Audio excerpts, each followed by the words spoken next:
Price the Lord. Hallelujah. യേശുവേ നന്ദി.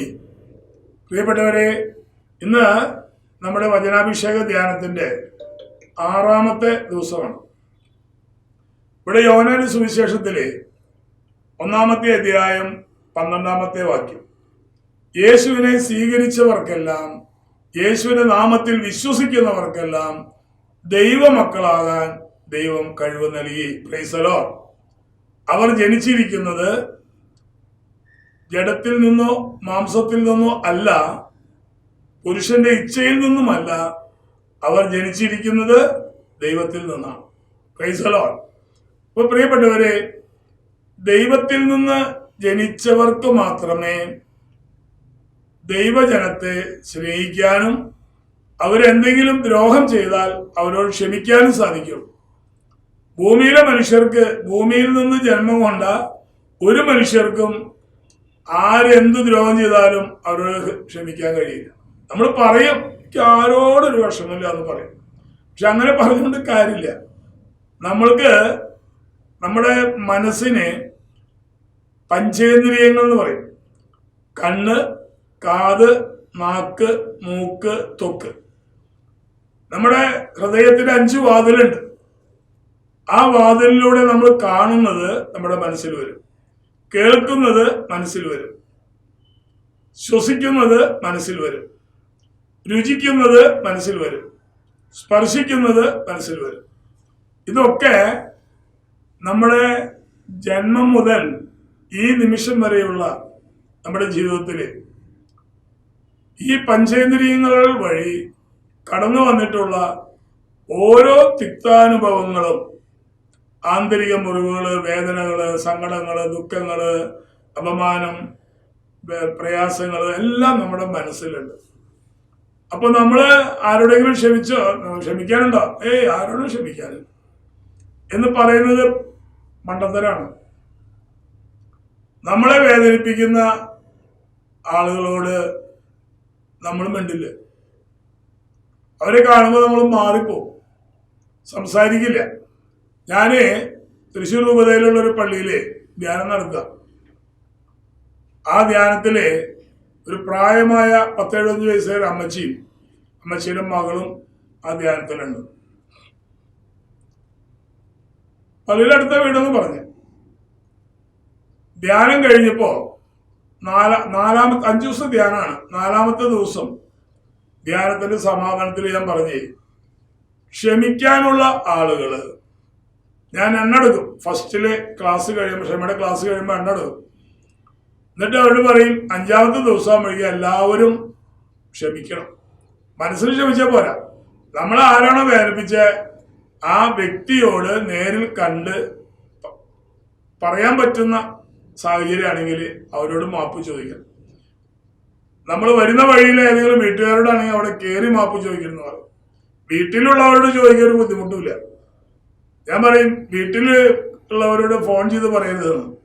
എൻ്റെ വീട്ടിലേക്ക് ഞാൻ ഫോൺ ചെയ്ത് ക്ഷമ ചോദിക്കുക അങ്ങനെ പാടില്ല. അവരുടെ കൈയൊന്ന് പിടിച്ച് അല്ലെങ്കിൽ കാൽക്കലൊന്ന് പിടിച്ച് ഒന്ന് മാപ്പ് ചോദിക്കാൻ പറയാറുണ്ട്. അങ്ങനെ ചോദിക്കാത്ത ഒരാളും സമാപന ശുശ്രൂഷയിൽ പങ്കെടുക്കരുതെന്ന് തന്നെ പറയാറുണ്ട്. പങ്കെടുത്തിട്ട് കാര്യമില്ല. അങ്ങനെ ഞാൻ നിർബന്ധമായിട്ട് പറഞ്ഞു വിട്ടു. അപ്പൊ വീട്ടിൽ ചെന്നപ്പോ അമ്മച്ചിക്ക് നടക്കാൻ ബുദ്ധിമുട്ടാണ്, മോളുടെ കൈ പിടിച്ചിട്ട് നടക്കുക. വീട്ടിൽ ചെന്നപ്പോ അമ്മച്ചി പറഞ്ഞേ, എനിക്ക് ധ്യാനം പൂർത്തീകരിക്കണം, അതിന് നീ എന്റെ കൈ പിടിക്കേ. തൊട്ട വീട് ചേട്ടന്റെ വീടാ. മകന് സ്ഥലം കൊടുത്താലും വീട് വെച്ചിരിക്കുക. 12 കൊല്ലമായിട്ടും മിണ്ടിയിട്ടില്ല അമ്മ മകനോടും മോൻ അമ്മയോടും. ഭയങ്കര പ്രാർത്ഥനയുള്ള വീടാ. സ്വന്തം രക്തത്തിൽ പിറന്ന മൂത്ത മകനോട് മിണ്ടിയിട്ട് 12 കൊല്ലായിരുന്നു. അപ്പോ അവൾക്ക് അത്ഭുതമായി, അമ്മയുടെ കൈ പിടിച്ചു. അങ്ങനെ സഹോദരന്റെ വീട്ടിൽ ചെന്ന് അവനോട് ക്ഷമ ചോദിച്ചു. 5ാമത്തെ ദിവസം ധ്യാനത്തിന് വന്നപ്പോ ചോദിച്ചു, ക്ഷമ ചോദിച്ചവര് കൈ പൊക്കാൻ പറഞ്ഞപ്പോ എല്ലാവരും കൈപൊക്കി, ഈ അമ്മച്ചി കൈപൊക്കി. ധ്യാനം കഴിഞ്ഞപ്പോ ഈ മകള് പറയാണ്, അമ്മയ്ക്ക് വേണ്ടി എനിക്കൊരു സാക്ഷ്യം പറയാം. ചോദിച്ചു പറഞ്ഞാണ്. ആ പറഞ്ഞ കാര്യങ്ങളൊക്കെ ഞാൻ പറഞ്ഞത്. ചേട്ടനായിട്ട് 12 കൊല്ലമായിട്ട് മിണ്ടാറില്ല, വഴക്കാണ്. തൊട്ട മതിലിന്റെ അപ്പുറത്താണ് ഈ അമ്മയും മോനും കിടക്കണം. ബ്രദറിന്റെ ധ്യാനത്തിൽ പങ്കെടുത്തുകൊണ്ട് അമ്മ ചേട്ടന്റെ വീട്ടിലേക്ക് ഞാൻ കൈപിടിച്ച് കൊണ്ടുപോയി ചേട്ടനോട് ക്ഷമ ചോദിച്ചു. അങ്ങനെ ആ തടസ്സം മാറി കിട്ടിയെന്ന് പറഞ്ഞു. എല്ലാവർക്കും ഭയങ്കര സന്തോഷമായി, കൈയടിച്ച് സന്തോഷം പ്രകടിപ്പിച്ചു വരും. അപ്പോ വ്യക്തികളോട് ക്ഷമിക്കാൻ നമുക്ക് സാധാരണ മനുഷ്യർക്ക് കഴിയില്ല. എന്നാൽ ദൈവത്തിന്റെ പരിശുദ്ധാത്മാവിനാൽ വീണ്ടും ജനിച്ചവർക്ക് മാത്രമേ നമ്മളെ വേദനിപ്പിച്ചവരോട് ക്ഷമിക്കാനായിട്ട് സാധിക്കും. അതാണ് നമ്മൾ നേരത്തെ വായിച്ചത്. യേശുവിനെ സ്വീകരിച്ചവർക്കെല്ലാം, യേശുവിന്റെ നാമത്തിൽ വിശ്വസിക്കുന്നവർക്കെല്ലാം ദൈവമക്കളാകാൻ കഴിവ് നൽകി. അപ്പൊ യേശുവിൽ വിശ്വസിക്കാനും യേശുവിന്റെ നാമത്തിൽ നമുക്ക് ദൈവമക്കളായി ജീവിക്കാനുള്ള വലിയൊരു കൃപ തന്നെയാണ്. യേശുവിനെ സ്വീകരിച്ചവർക്കെല്ലാം, യേശുവിനെ രക്ഷകനും നാഥനുമായി സ്വീകരിക്കണം. യേശുവിന്റെ നാമത്തിൽ വിശ്വസിക്കുന്നവർക്കെല്ലാം ദൈവമക്കളാകാൻ കഴിവ് നൽകി. അവർ ജനിച്ചത് ദൈവത്തിൽ നിന്നാണ്. അപ്പൊ രണ്ട് ജനനമുണ്ട്, രണ്ട് മരണമുണ്ട്. അത് ഞാൻ പിന്നീടുള്ള ക്ലാസ്സുകൾ ഞാൻ പറയാം. അപ്പൊ ഇവിടെ സ്നേഹം, ഇന്ന് ഭൂമിയിൽ ജീവിച്ചിരിക്കുന്ന സ്നേഹമുള്ള മനുഷ്യരൊക്കെ കാമുകന്മാരുടെ സ്നേഹമല്ല കേട്ടോ. അയൽപക്കത്തെ ആൺകുട്ടിയും പെൺകുട്ടിയും തമ്മിലുള്ള സ്നേഹമല്ല. യഥാർത്ഥ സ്നേഹം ദൈവത്തിൽ നിന്ന് പരിശുദ്ധാത്മാവിലൂടെ നമുക്ക് ഉള്ളിലേക്ക് കടന്നു വരുന്ന ആ സ്നേഹം, അതുള്ള മക്കളെല്ലാം, വചനം പറയാണ്, സ്നേഹമുള്ളവരെല്ലാം ദൈവത്തിൽ നിന്ന് ജനിച്ചവരാണ്. Hallelujah, hallelujah, praise the Lord. പ്രിയപ്പെട്ടവരെ, പരിശുദ്ധാത്മാവിന്റെ വചനം അപ്പോസ്തല പ്രവർത്തനം 1:8. പരിശുദ്ധാത്മാവ് നിങ്ങളുടെ മേൽ വന്നു കഴിയുമ്പോൾ നിങ്ങൾ ശക്തി പ്രാപിക്കും. എന്തിനുള്ള ശക്തിയാ? അമ്മായിമ്മോട് പ്രതികാരം ചെയ്യാനോ അല്ല, ഭർത്താവിനെ പ്രതികാരം ചെയ്യാനോ അല്ല, ഭാര്യയെ കുനിച്ചു നിർത്തിയിരിക്കാനോ അല്ല, അയൽക്കാരനെ പോയിട്ട് വെട്ടാനോ, അതിനുള്ള ശക്തിയല്ല. പരിശുദ്ധാത്മാവ് ഒരു വ്യക്തിയിൽ വന്നു കഴിയുമ്പോൾ ആ വ്യക്തി ദൈവത്തിന്റെ സ്വഭാവം നമ്മുടെ ഉള്ളിൽ നിറയും. അപ്പൊ നമ്മളെ വേദനിപ്പിച്ചവരോട് ചെന്ന് ക്ഷമ ചോദിക്കാൻ നമുക്ക് സാധിക്കും. ആത്മാവിന്റെ ഫലങ്ങളെ കുറിച്ച് പറയേണ്ടത് സ്നേഹം, ആനന്ദം, സമാധാനം, ക്ഷമ, ദയ, നന്മ, വിശ്വസ്തത, സൗമ്യത, ആത്മസംയമനം. 9 ഫലങ്ങളുണ്ട്. അപ്പൊ ഈ ആത്മാവ് നമ്മുടെ ഉള്ളിൽ വന്നു കഴിയുമ്പോൾ, ആരുടെ ആത്മാവാണോ നമ്മുടെ ഉള്ളിൽ വന്നു കഴിഞ്ഞിരിക്കുന്നത്, ദൈവത്തിൻ്റെതാണെങ്കിൽ ദൈവത്തിൻ്റെതായ ഫലങ്ങൾ പുറപ്പെടുവിക്കും. പിശാചിന്റെ ആണെങ്കിൽ പിശാചിൻ്റെതായ പ്രവർത്തികൾ നമ്മൾ ചെയ്യും. അപ്പൊ ഇവിടെ പരിശുദ്ധാത്മാവ് നിങ്ങളുടെ മേൽ വന്നു കഴിയുമ്പോൾ നിങ്ങൾ ശക്തി പ്രാപിക്കും. എന്തിനുള്ള ശക്തിയാ? ജെറൂസലേമിലും യൂദയായാലും സമരിയായാലും ലോകത്തിന്റെ അതിർത്തികൾ വരെ ആ അരൂപിയാൽ നിറഞ്ഞ വ്യക്തി യേശു ക്രിസ്തുവിനെ സാക്ഷ്യം വഹിക്കും. അല്ലാതെ പ്രതികാരം ചെയ്യാനോ കുനിച്ചു നിർത്തി കൂമ്പിനടിക്കാനോ ഒന്നല്ല. ഞാൻ ധ്യാനത്തിൽ തമാശ പറയാറുണ്ട്. 2 സഹോദരിമാര് 2 സ്ഥലത്ത്, അതായത് തൊട്ട് വീട്ടുകാരാണ്. അവര് അലക്കുകല്ലുമ്മ തുണി അടിച്ചലക്കുകയാണ്. രണ്ടാളും ഒരേ ഡിറ്റർജന്റ് പൗഡറാണ് ഉപയോഗിക്കുന്നത്. അപ്പൊ അപ്പുറത്തെ മേരി ഇപ്പുറത്തെ ത്രേസ്യയോട് ചോദിക്കുകയാണ്, എന്നെ ത്രേസ്യ ചേച്ചിയെ, നമ്മൾ രണ്ടുപേരും ഒരേ ഡിറ്റർജന്റ് പൗഡറാണ് ഉപയോഗിക്കണേ, നിന്റെ തുണിക്ക് ഭയങ്കര വെളുപ്പം, എന്റെ തുണി വെളുക്കണില്ല, എന്താ സംഭവം എന്ന് ചോദിച്ചു. അപ്പൊ ത്രേസ്യ പറയണേ, നീ നിന്റെ അലക്കുകല്ലുമ്മലല്ലേ നീ തുണി അലക്കണേ?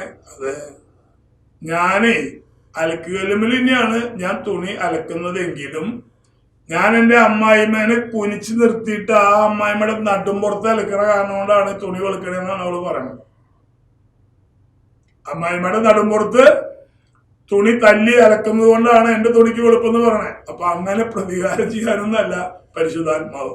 ഒരു വ്യക്തി പരിശുദ്ധാത്മാവിനെ നിറഞ്ഞു കഴിഞ്ഞാൽ അവന്റെ ജീവിതം മാറും, അവന്റെ സ്വഭാവം മാറും. ആ പരിശുദ്ധാത്മാവിന്റെ ക്ലാസ്സിൽ അത് പറയാൻ പറ്റും. അപ്പോൾ നമുക്ക് ക്ഷമിക്കാനുള്ള ശക്തിയാണ്. 4ാമത്തെ ഫലമാണ് ക്ഷമ. ക്ഷമിക്കാനുള്ള ശക്തിയാണ് ദൈവം നമുക്ക് തരുന്നത്. ഞാൻ പാലക്കാട് രൂപതയിൽ ഒരു പള്ളിയിൽ ധ്യാനം നടത്തുമ്പോൾ ഒരു സഹോദരൻ എൻ്റെ മുന്നിൽ വന്നു. ഉയരം കുറഞ്ഞിട്ട് കുറച്ച് വയറൊക്കെയുള്ള ആളാണ്. അപ്പോൾ ആള് എൻ്റെ മുന്നിൽ ഞാൻ പറഞ്ഞു, സാറ് ഇരിക്കാൻ പറഞ്ഞു.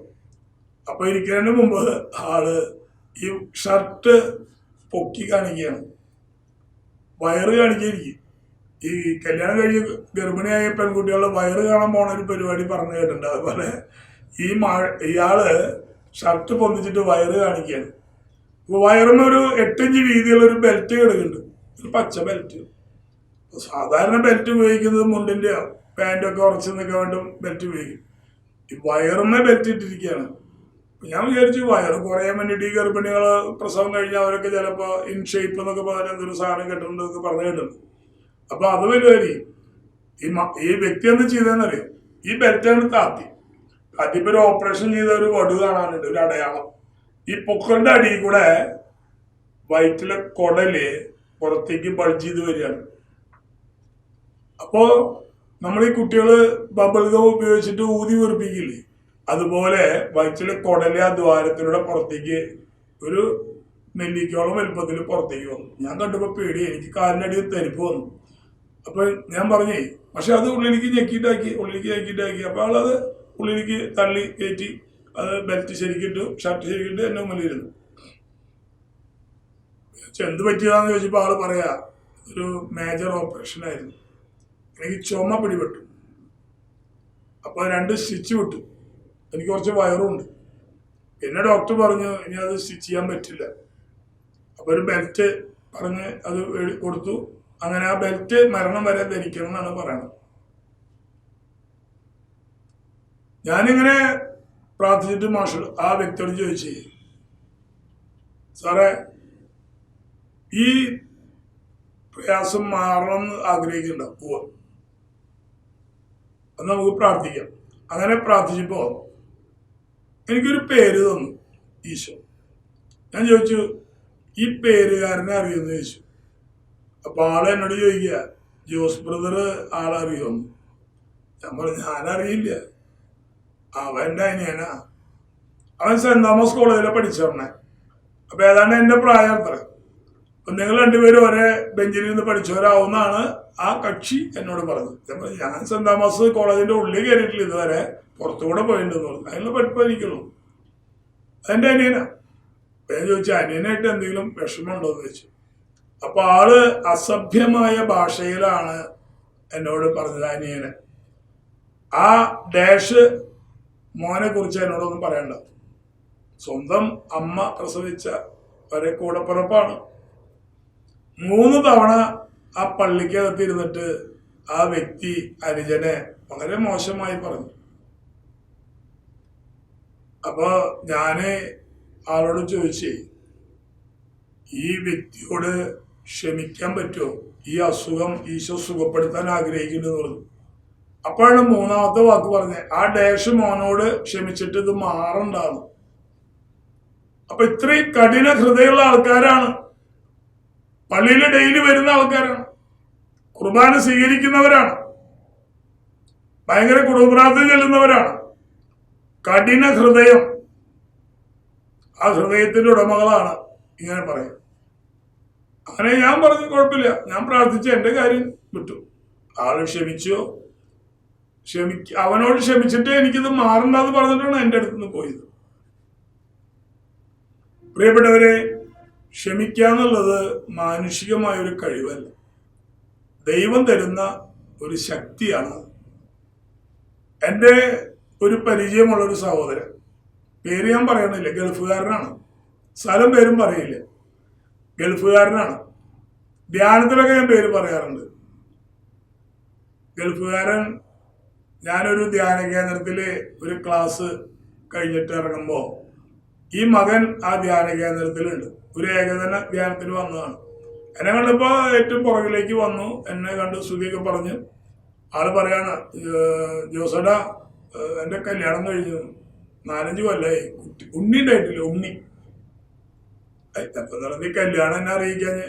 അപ്പൊ ആള് പറയണേ അതൊക്കെ പെട്ടെന്നായിരുന്നു, കല്യാണം കഴിഞ്ഞു, ഉണ്ണി ആയിട്ടില്ല, ഇപ്പൊ ഞാൻ ഗൾഫിൽ നിന്ന് വന്നിരിക്കുകയാണ്, ഉണ്ണി ആവിയിട്ട് വേണം ഇനി പോവാനായിട്ട്.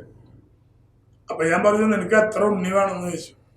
എന്റെ ജീവിതത്തില് ഈ 36 വർഷമായിട്ട് വിവാഹം കഴിഞ്ഞിട്ട് കുഞ്ഞുങ്ങളില്ലാത്ത അനേക ദമ്പതിമാർക്ക് കുട്ടികളുണ്ടായിട്ട് 18 വർഷം വരെ കഴിഞ്ഞിട്ടുള്ള വ്യക്തികൾക്ക് കുഞ്ഞുങ്ങൾ ഉണ്ടായിട്ടുണ്ട്. ആ ഒരു ധൈര്യം എനിക്കുണ്ട്. ഞാൻ ചോദിച്ചു നിനക്ക് എത്ര ഉണ്ണി വേണമെന്ന് ചോദിച്ചു. എത്ര ഉണ്ണി വന്നാലും എടുക്കാന്ന് പറഞ്ഞു. കോഴിമുട്ടയുടെ ഉണ്ണിയല്ല കേട്ടാ, മനുഷ്യ കുഞ്ഞുങ്ങളുടെ കാര്യം പറയണം.